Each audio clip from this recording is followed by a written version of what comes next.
11वें सिकंद का 28वां अध्याय। और आप शनिवार की आज सबको लाख लाख करोड़ करोड़ बधाइयाँ।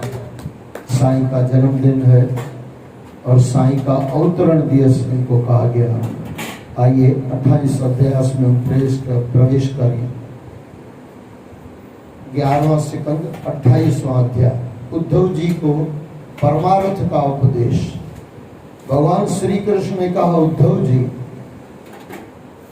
व्यवहार में पुरुष और प्रकृति एक ही है, किंतु दृष्टा और दृश्य के भेद से ये दो जान पड़ते हैं। परमार्थ की दृष्टि से इन दोनों का स्वरूप एक ही है।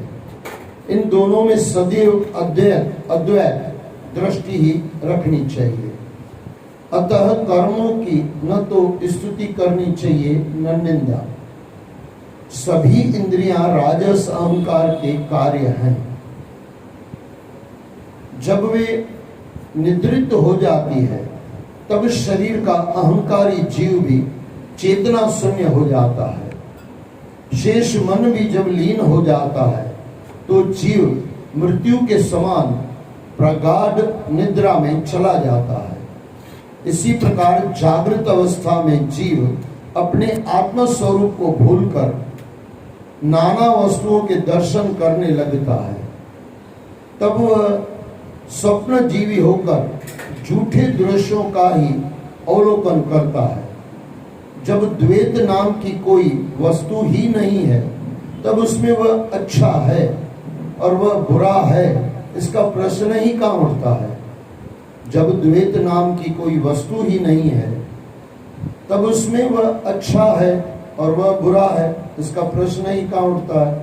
विश्व की समस्त वस्तुएं वाणी से कही जा सकती है अथवा मन से सोची जा सकती है।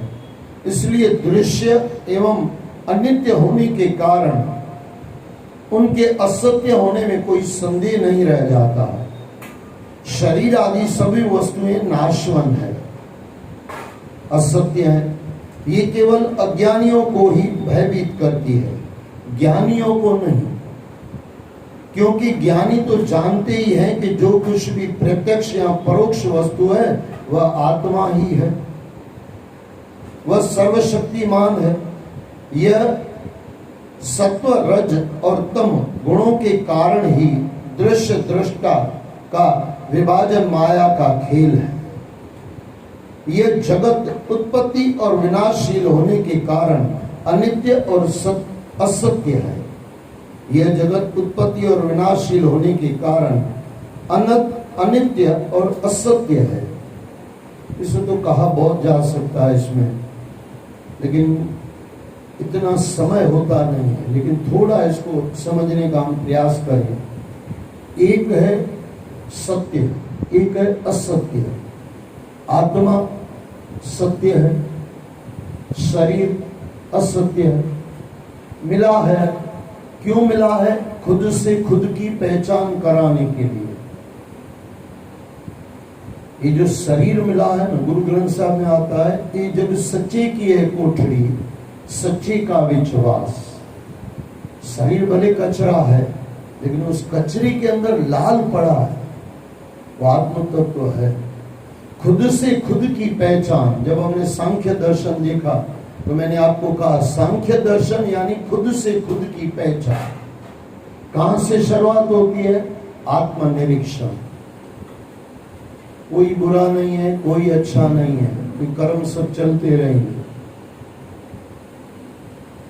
आत्म तत्व को देखना है। चींटी में भी वही है, हाथी में भी वही है। जैसे शरीर की कुछ अवस्थाएं है, शरीर है, बचपन है लेकिन फिर भी वही शरीर ही है। जवान है, शरीर ही है। बुढ़ा है, शरीर ही है। मर रहा है तो अभी शरीर ही है। इसी तरह आत्मा, अज्ञानी के पास भी आत्मा है, ज्ञानी के पास भी आत्मा है, परमहंस के पास भी आत्मा है, सोए हुए के पास भी आत्मा है। पास आत्मा है ये भी कहना नहीं चाहिए, लेकिन भाषा की एक मर्यादा है। समझाना पड़ता है कि पास है। पास थोड़ी है, आत्मा ही है, सर्वत्र आत्मा ही चल रही है। एक नश्वर है और एक सत्य है। नश्वर जो नाश होने वाला है, जो भी आंखों से दिख रहा है वह नाश होने वाला है। फिर जो भी हो, आप बोलोगे आत्मा दिखाई देती है, आत्मा थोड़ी दिखाई देती है, आत्मा अनुभूति होती है। हाँ, ग्रंथों में कहा गया आत्म साक्षात्कार, इतनी बढ़िया से अनुभूति हो जाती है तो अर्थ डाला गया आत्म साक्षात्कार। वैसे आत्मा की अनुभूति होती है। अच्छा, वो कब होती है? जब संसार से थोड़ा परे हटेंगे ना। जब तक संसार में हमारी विषय वासनाएं है, या मेरी भाषा में कहो संसार से आपको कुछ चाहिए, तब तक परमात्मा समझ में नहीं आएगा, बातें कोरी होती रहेगी। लेकिन एक बार संसार थोड़ा मन से हट जाए, बीच में आया भी मन जब लय हो जाए यानी मन जब सो जाए, या मेरी अलग थोड़ी भाषा में कहो तो मन जब मर जाए। मन मरते ही, अच्छा ये मन क्या है? मन ही तो झंझट है, मन ही तो तूफान है। अच्छा, मन आते ही फिर सब काम चालू हो जाता है। मन यानी दो विचार आपके पास आएंगे, बुद्धि निर्णय करके दे देगी। मन यानी आपने तूफान में प्रवेश कर लिया, लेकिन किसी से कुछ नहीं चाहिए, आशा ही नहीं हो तो। बीच में मैंने आपको कहा था अपना थोड़ा देखते जाए, जितना दुख आता है, जितना सुख आता है, हो क्या रहा है हमारे साथ। सुखों में हम नाचने लगते हैं, दुखों में हम रोते लगते हैं। तो सब शरीर के खेल है, खिलौना है, सब शरीर में चल रहा है। आत्मा न बुढ़ी होती है न जवान होती है, आत्मा होती है। शरीर बुढ़ा होता है, शरीर मरता है, शरीर जन्मता है। लेकिन ये शरीर कितना भी रखो, कितना भी संभाल के रखो, किसी का 50 बरस में जाएगा और ज्यादा संभालेगा तो 100 बरस में जाएगा, 150 में जाएगा, लेकिन जाएगा, पक्का है। ऐसे कहा जाता है योगी पुरुष अपनी उम्र बढ़ा लेते थे, श्वास धीरे धीरे लेते थे, धीरे धीरे यानी लंबी सांस लेते थे, उनकी उम्र बढ़ जाती थी, लेकिन वो भी जाते थे। शरीर है राम गयो रावण गयो, जहां तक जापा पाओ परवार का नाम कथिर कश नहीं, सुपने जीव संसार।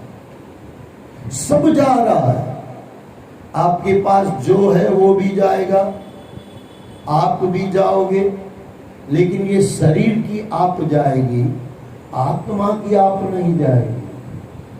दो मैं है आपके पास, दो मैं को समझ लेना। एक शरीर की मैं है, अभिमान वाली मैं। अच्छा, ये मैं को हटा दो, अंदर भी कभी आपको लगता है ना मैं हूं। जहां अभिमान शून्य हो गया, या जहां अंतकरण समाप्त हो गया, मन बुद्धि चित्त अहंकार, और उसकी जड़ है मन। मन यानी कोई विचार नहीं है। आप कभी करके बैठना, कुछ सेकंडों के लिए भी अगर आपके मन से विचार शून्य हो जाए ना, आपको जो पोजीशन लगेगी ना, आनंद आएगा ना, तो कभी आपने पाया नहीं होगा। कुछ शून्य के लिए, कुछ सेकंडों के लिए आनंद आ जाए, पूरा आपको लगेगा जीवन बदल गया। देखो, इसके लिए थोड़ा सा प्रयास करते रहो।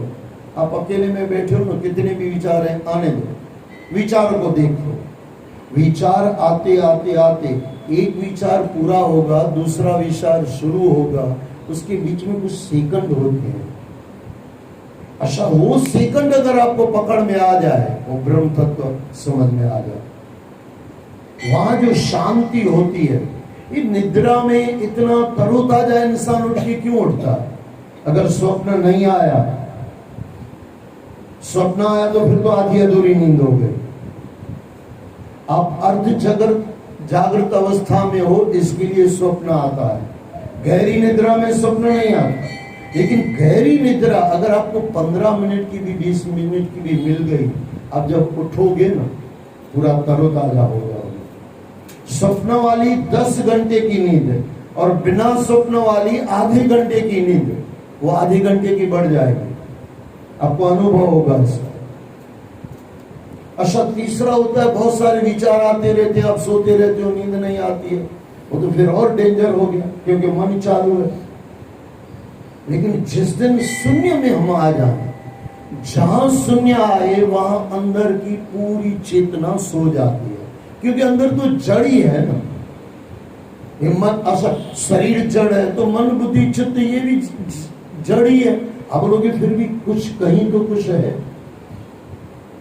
शरीर भी चल रहा, जड़ है तो कैसे चल रहा?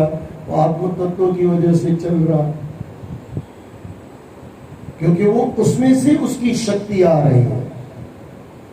अच्छा, शरीर तो हमारा मरने के बाद भी पड़ा रहता है ना, कहां देख पाता है, कहां बोल पाता है, कहां चल पाता है? वो आत्म तत्व जो मालिक था, शरीर का जो मालिक था, शरीरी जिसको कहा गया, शरीरी जो मालिक है वो चला गया और ये खोखा पड़ा रहा, कोई काम का नहीं है। जड़ है, प्रकृति जड़ है, लेकिन उसके अंदर जो मालिक है, शरीरी जो है, उसकी पहचान करने के लिए मनुष्य जन्म मिला है।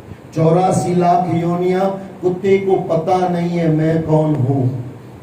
इंसान जानना चाहे मैं कौन हूं, यहां से ही तो शुरुआत होती है, मैं कौन हूं।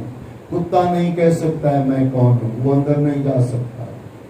कुत्ता बाहर की अकल ज्यादा है उसका, इंसान अंदर चाहे तो अंदर की अकल गुरु से मिल सकती है। और जहां मन बुद्धि चित्त अहंकार शून्य हो गया, ब्रह्म तत्व प्रकट हो गया।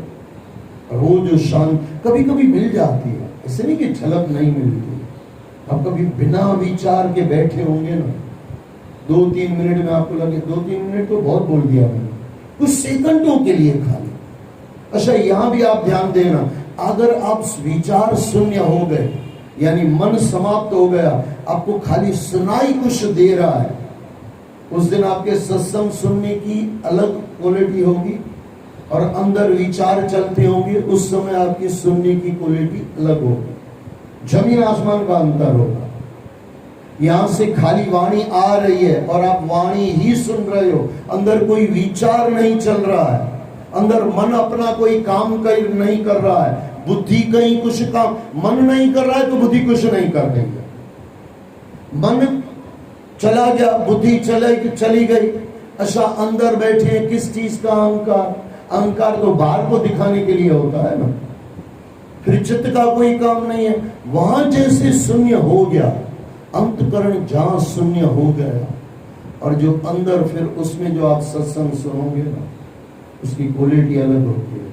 आपने 2 मिनट भी अगर आपने बराबर ऐसे सुन लिया हो, फिर मैं कह दूं 2 मिनट तो मैं ज्यादा बोल रहा हूं, लेकिन कुछ सेकंड भी अगर आपने सुन लिया ना, आपके शरीर के रोआंटे खड़े हो जाएंगे। कहते हैं ना, रोमांचकारी स्थिति, शरीर के रोए रोए खड़े हो जाते हैं।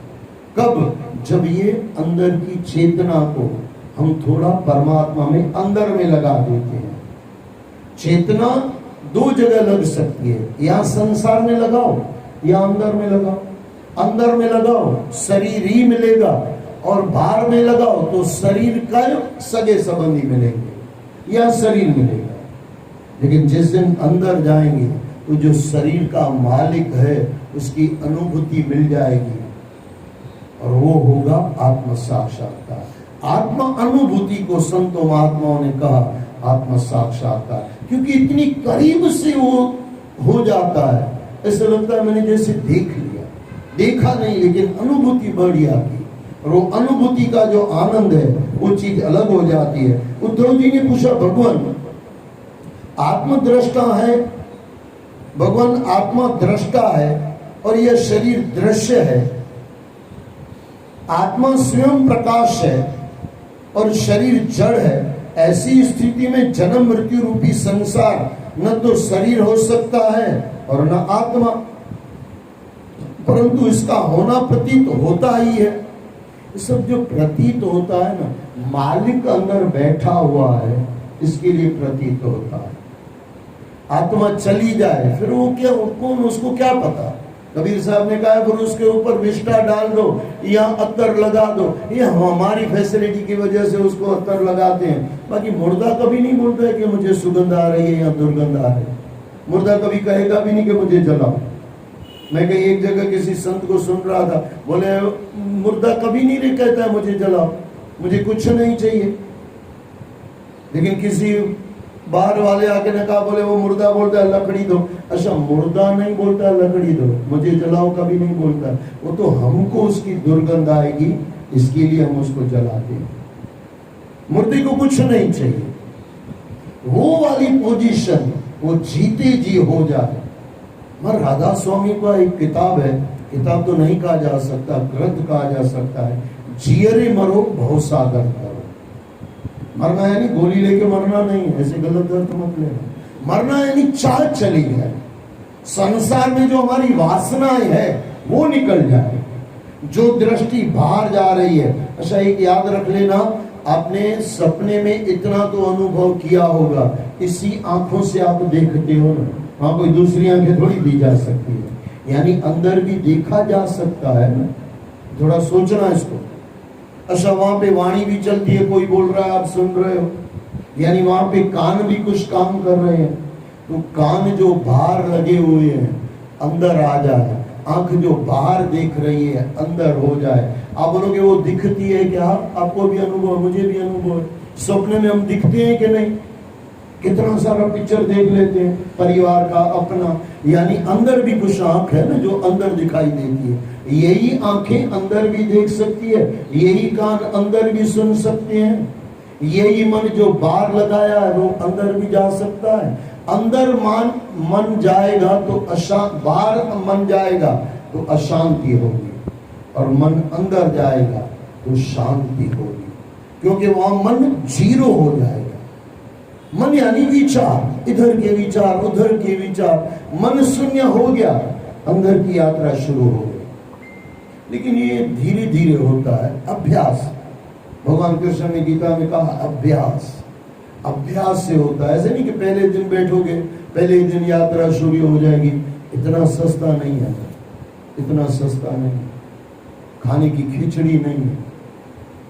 जो 60 बरस हमने संसार को दिए हुए हैं, तो कुछ बरस कुछ महीने तो परमात्मा तरफ अंदर जाने के लिए देना पड़ेगा, और जो देता है उसको मिलता है। जन्म मृत्यु की रूपी संसार न तो शरीर हो सकता है और न आत्मा है, परंतु इसका होना प्रतीत तो होता ही है। फिर यह प्रतीति किसे होती है? आत्मा तो स्वयं प्रकाश और अविनाशी है, और यह शरीर जड़ है, फिर यह जन्म मृत्यु संसार है कैसे?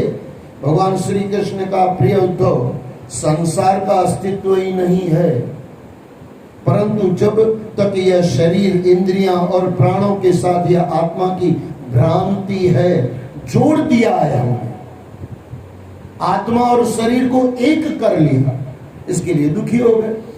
लेकिन अगर शरीर को अलग से देखा जाए कि ये दृष्टा है और शरीर दृश्य है, जो ऊपर कहा गया, दृष्टा आत्मा मालिक दृश्य शरीर को और संसार को देख रहा है, ये जब अंदर से आ जाए तो अनुभूति अलग हो जाएगी। भगवान श्री कृष्ण का प्रिय उद्धव, संसार का अस्तित्व नहीं है, परंतु जब तक यह शरीर इंद्रियों और प्राणों के साथ यह आत्मा की भ्रांति है, तब तक अज्ञानी पुरुष को यह सत्य प्रतीत होता है। अज्ञानी को, जो शरीर में फंसा हुआ है, जो संसार की चीजों में फंसा हुआ है, अज्ञानी।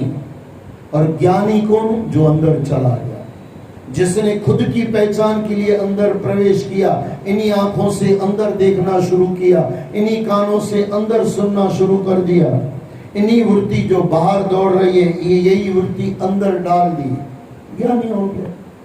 वहां शांति आएगी।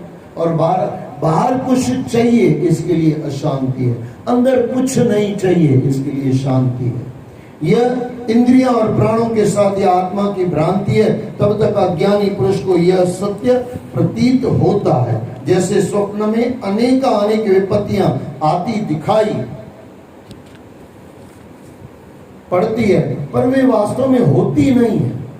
स्वप्न में लगता है ना ऊपर से मैं गिर गया, अच्छा आप उठोगे तो कौन से ऑर्थोपेडिक के पास जाओगे, भाई सपने में हड्डी टूट गई थी, कोई टेंशन नहीं है, क्योंकि उठोगे तो पता चलेगा कि स्वप्न देख रहा था। अच्छा स्वप्न में कभी ऐसे कुछ डेंजर सपना आ जाता है कि फलाना आदमी मर गया, अच्छा बीच में तो कोई बोल रहा था, बोले मैं मर गया, ये सपना मैंने देख लिया, फिर जब उठा तो बोले जिंदा हूं, तो कोई टेंशन नहीं है।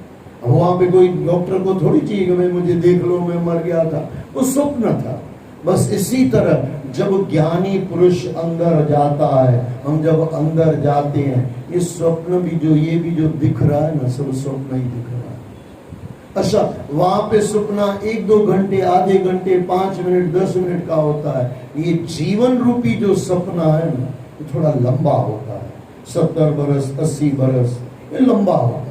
लंबा होता है इसके लिए पकड़ में नहीं आता है। पकड़ में कब आता है? जब आत्मा शरीर से निकल जाती है, तब लगता है ये पूरा सपने जैसा ही तो था। बेटे पैदा की वो छोटी सी कहानी आती है, आधे मिनट में मैं कहानी को पूरा करूं। बोले राजा सोया हुआ था, सपने में देखा 4 बेटे मर गए। बीवी ने आके उठाया उसी समय, और ये राजा उठा, बोले क्या हुआ? बोले आपका जो एक बेटा था मर गया। राजा हंस रहा था, बोले सपने वाला 4 मर गया, उसके लिए रो कि जो बाहर 1 मर गया उसके लिए रो, सपने में तो 4 मर गए। और अपने गुरु के पास गया, बोले बाबा ये सच कि वो सच? बोले बेटी ये भी सच नहीं, वो भी सच नहीं, तू ही सच, आदि सच, जुगाद सच, है भी सच, नानक होसी भी सच। एक ओंकार तू ही सत्य है, बाकी सब झूठ है। तू जो है खुद को पहचान ले, वही सांख्य योग कहता है, खुद से खुद की पहचान। और यहाँ पे स्वप्न के टूटते ही उसका वह अस्तित्व समाप्त हो जाता है। इसी प्रकार जब व्यक्ति को आत्मज्ञान की प्राप्ति होती है, अंदर जब प्राप्ति होती है, तब उससे संसार का अस्तित्व नगण्य प्रतीत होने लगता है, यानी उसकी कोई वैल्यू नहीं लगती, क्योंकि अंदर से आनंद आ जाता है। वह उसे दिवा स्वप्न सा दिखाई देता है। उद्धव जी, शोक, हर्ष, भय, क्रोध, लोभ, मोह, ईर्ष्या और जन्म मृत्यु का संबंध आत्मा से कभी नहीं होता, ये सब शरीर के हैं। ये सुन लो, क्योंकि इसी में हम डूबे पड़े हैं। या तो शोक में हैं हम, कुछ चला गया उसका शोक, मिल गया तो हर्ष, शोक, हर्ष, भय, जो है वो चला न जाए उसका भय, और जो नहीं मिला उसका क्रोध, और लोभ, जो चाहिए उसका लोभ, और मोह, जो है वो छोड़ना नहीं है मोह, ईर्ष्या, वो आदमी इतना आगे बढ़ गया मैं पीछे रह गया, ईर्ष्या। और जन्म मृत्यु का संबंध आत्मा से कभी नहीं होता। जीव आत्मा का सूक्ष्म रूप है, जीव आत्मा का सूक्ष्म रूप है, गुण और कर्मों का लिंग शरीर है। काल रूपी परमेश्वर के अधीन होकर जन्म मृत्यु रूपी संसार में वही इधर उधर भटकता रहता है। आत्मा और अनात्मा के इस भेद को समझ लेना ही ज्ञान है। ज्ञान होते ही द्वैत का भाव नष्ट हो जाता है। जितने भी दुख है ना, सब शरीर के हैं, आत्मा का कोई दुख नहीं। आत्मा नित्य है, उसको कोई तकलीफ ही नहीं है, परेशानी नहीं है। जिस दिन हम अंदर को समझ जाएंगे, आत्मानुभूति, आत्म साक्षात्कार जो संतों ने कहा, फिर कोई चीज मिली तो भी वाह, नहीं मिली तो भी वाह। मेरा मेरे सिवाय कुछ नहीं है, मेरा मेरे सिवाय कुछ नहीं है, ये समझ में आ जाए। लेकिन वो शरीर की बात नहीं चल रही है, अंदर की में चल रही है। द्वैत का भाव नष्ट हो जाता है। सबका सार यही है कि इस संसार में जो आदि में था और जो अंत में रहेगा, जो इस जगत का मूल कारण है, वही परमात्मा मध्य में भी है। जो आदि में था और अंत में रहेगा, वो मध्य में भी है। और जो अभी है, हो सकता है कभी नहीं था। हम अभी हैं, कभी नहीं थे और कभी नहीं हो जाएंगे, लेकिन वो सब शरीरों की बातें हैं। बाकी आत्म तत्व के सिर्फ आदि अनादि है। जीव और परमात्मा आदि अनादि है। संसार में जो आदि था और जो अंत में रहेगा, जो इस जगत का मूल कारण है, वही परमात्मा मध्य में है। इसके अतिरिक्त कुछ नहीं है। उद्धव जी, सोने के बहुत से आभूषण बनते हैं, जब वे नहीं बने थे तब भी सोना था, और जब वे नहीं रहेंगे, यानी सोना तोड़ा जाएगा आभूषणों को, तब भी सोना बचेगा। पहले भी सोना था, बीच में भी आभूषण बन गए, तब भी सोना था। इसको पिघला दो, खाली कर दो, तो भी सोना रहेगा। सोना कहीं नहीं जाएगा। अच्छा, वो सोना चला जाएगा, और मैंने फिर बदल दिया इधर उधर, तो मजा आया। इसलिए परमात्मा ही है जो अनेक रूपों में अपने को अभिव्यक्त करता रहता है और फिर उन्हें नष्ट करके पहले जैसा हो जाता है। सच पूछो न, इस जीवन में न कोई नुकसान है न कोई नफा है। आत्म तत्व जैसे बचपन में था, बुढ़ा इंसान मर जाता है, वही आत्मा शुद्ध बुद्ध तत्व वो है ही है। न उसमें नुकसान होता है, न उसमें प्रॉफिट होती है, न उसमें शोक होता है, न उसमें हर्ष होता है। भगवान श्री कृष्ण ने कहा ना, न उसको जलाया जा सकता है, न उसको डुबाया जा सकता है, न हानि न लाभ, जैसा है आदि अनादि वैसा ही रहेगा। फिर किस चीज का रोना है? गया तो अपने शरीर का गया, आया तो शरीरों को आया। इसलिए परमात्मा ही है जो अनेक रूपों में अपने को अभिव्यक्त करता रहता है और फिर उन्हें नष्ट करके पहले जैसा हो जाता है। तीनों ही स्थिति में, आदि मध्य और अंत, आदि सच, जुगाद सच, है भी सच, नानक होसी भी सच। अंत में एक ही वह शेष रहता है, वह मैं हूँ। मन की तीन अवस्थाएं, जागृत, स्वप्न और सुषुप्ति, इन अवस्थाओं के कारण ही तीन गुण सात्विक, राजसिक और तामसिक बनते हैं। और जगत के भी तीन ही भेद, आध्यात्म, इंद्रियां और अधिभूत, पृथ्वी और आदिदेव, कर्ता बनते हैं। ये तीनों त्रिविधताएं जिसकी सत्ता में रहती है, वह चौथा तत्व ब्रह्म तत्व है। सब चल रहा है, जड़ चल रहा है, दिखाई दे रहा है। क्यों? क्योंकि वो ब्रह्म तत्व, आत्म तत्व अंदर है। इसके लिए सब दिखाई दे रहा है कि शरीर चल रहा है। शरीर नहीं चल रहा है, शरीर ही चला रहा है।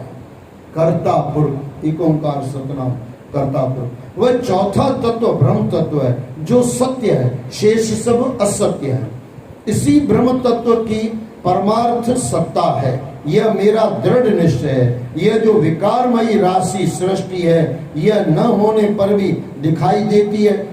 माया यानी जो नहीं है वो दिखाई दे, और जो है वो नहीं दिखाई दे, उसको कहा गया माया।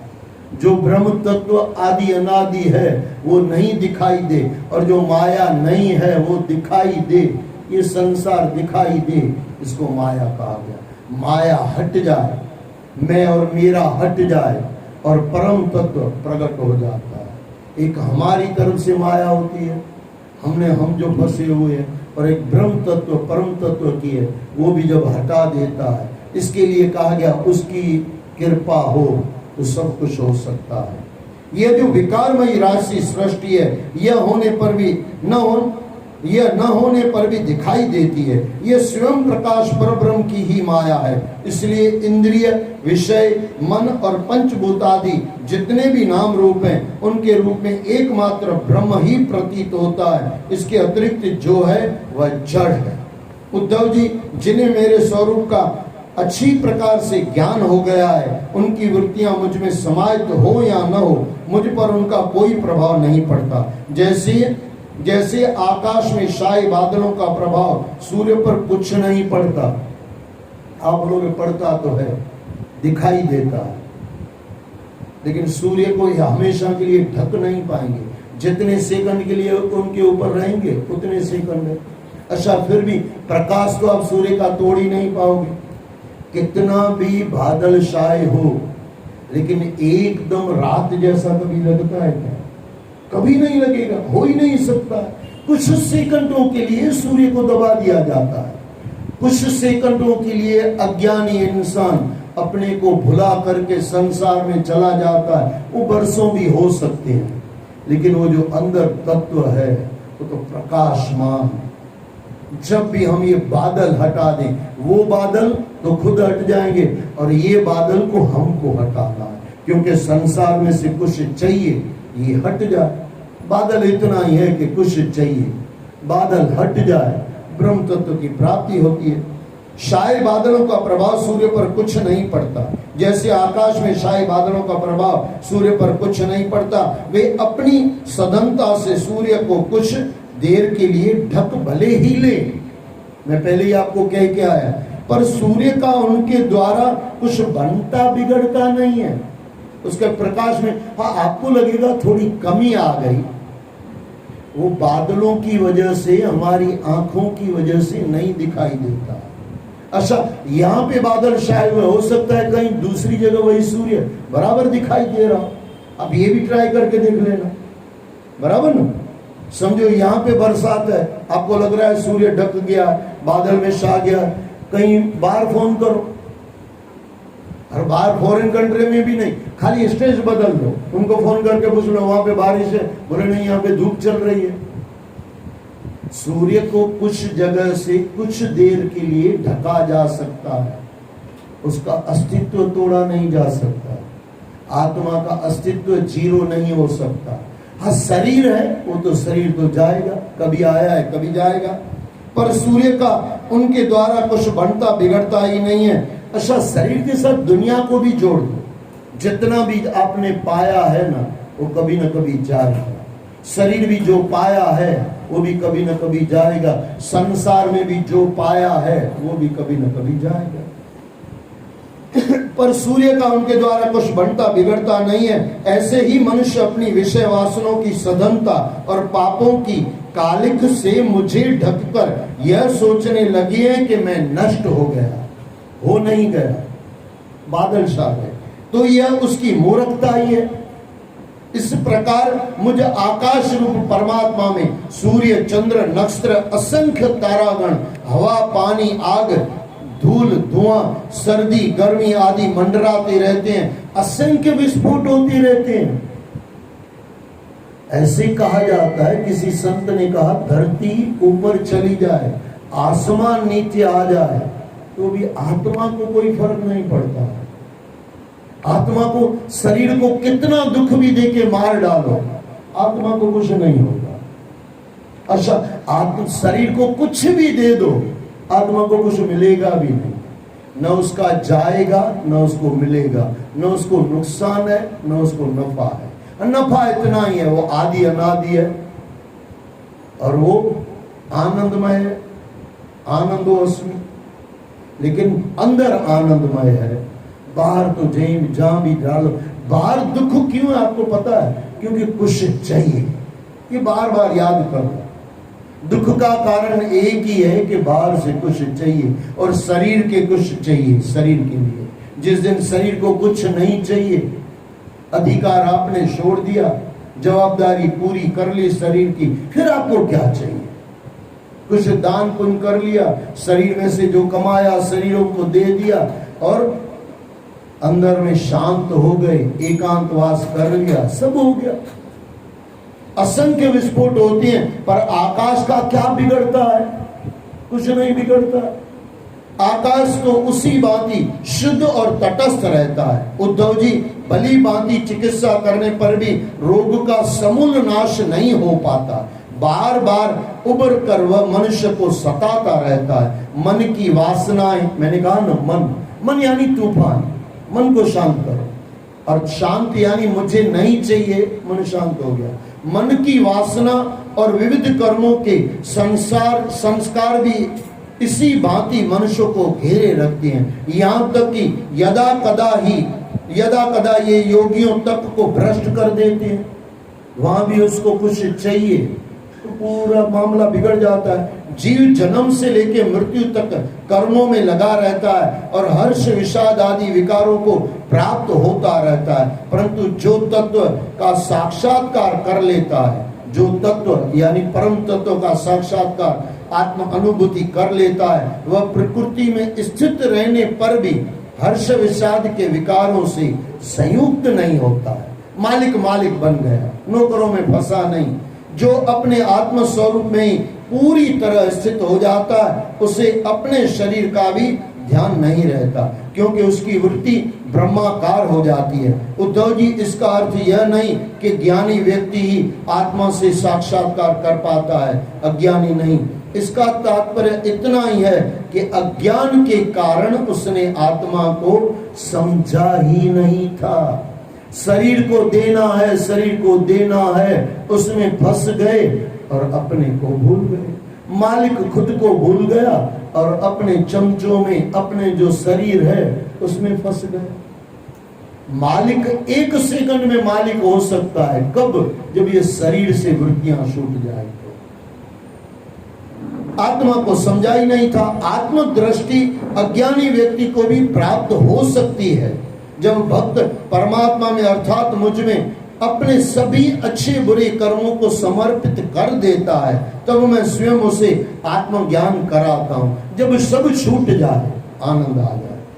जैसे सूर्य उदित होते ही मनुष्य के नेत्रों के सामने से अंधकार का पर्दा हटा देता है। उद्धव जी, जैसे सूर्य उदित होते ही मनुष्य के नेत्रों के सामने से अंधकार का पर्दा हट जाता है, सेकंडों में काम हो जाता है। बस अंदर आत्म साक्षात्कार, आत्मा अनुभूति हो जाए तो ये जो संसार का अंधेरा है वैसे ही गायब हो जाता। उद्धव जी, आत्म तत्व में अर्थहीन नामों के द्वारा एक में अनेकता मान लेना मन का भ्रम है, अज्ञान है, इसका कोई आधार नहीं है। आत्म तत्व में अर्थहीन नामों के द्वारा एक में अनेकता मान लेना मन का भ्रम है, अज्ञान है। अनेक है नहीं, एक ओंकार, एक ही है, कर्ता पुरख वही कर रहा। एक को पकड़े सब मिल जाए, इसका कोई आधार नहीं है। सब कुछ एक ही तत्व आत्मा है, जो भी जीवों में मेरा ही अंश है, जो सभी जीवों में मेरा ही अंश है। काम क्रोध आदि विकारों को मेरे चिंतन और नाम संकीर्तन आदि के द्वारा नष्ट कर देना चाहिए।